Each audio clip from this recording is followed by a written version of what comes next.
শোনেন আপনারা, আমার মেয়ের বিয়ের জন্য কিন্তু শুধু আশেপাশে গ্রাম থেকে না, ঢাকা শহর থেকেও বড় বড় পরিবার থেকে বিয়ের প্রস্তাব আসতেছে।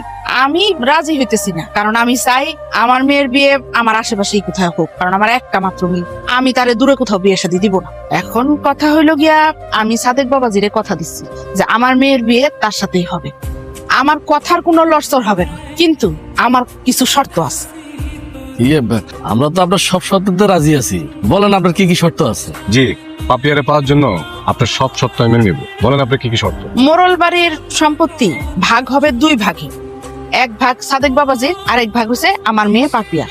কাবিনের আগেই সেটা লিখে দিতে হইব, কারণ ওই পালক পোলা যেন এই সম্পত্তির মধ্যে এসে কোনো ভাগ বসাইতে না পারে। আমি শুনছি তোমার আম্মা সে নাকি তোমার থেকেও ওই পালক পোলার প্রতি তার বেশি টান, তাই যা হবে নগদে নগদে হবে। না না, মোড়ল বাড়ির যত সম্পত্তি আছে সব তো আমার ভাইগনা পাইবো, তার কারণ আমার ভাইগনা হইলো আমার বোনের একমাত্র ছেলে, কিন্তু তার বউর নামে সম্পত্তি লেখা যদি না দেয় তাহলে তো আমি বিয়ে করবো না। আমি তো সম্পত্তির জন্য বিয়েতে রাজি হয়েছি, আর ওই সম্পত্তি যদি আমার না হয় তাহলে তো আমি আমার ভালোবাসা বিসর্জন দিতে পারবো না। শোনো মা, তুমি ওকে ভালো করে বুঝাই দাও, সম্পত্তি যদি আমার না হয় আমি বিয়ে টিয়া করতেছি না। কিন্তু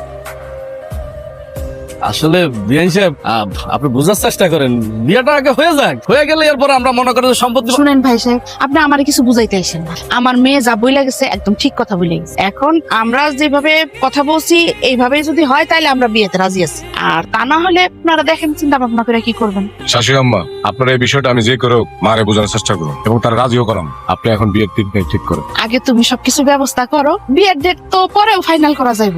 আমরা তো আর পালাই যাইতেছি না, আমরা এখানেই আছি।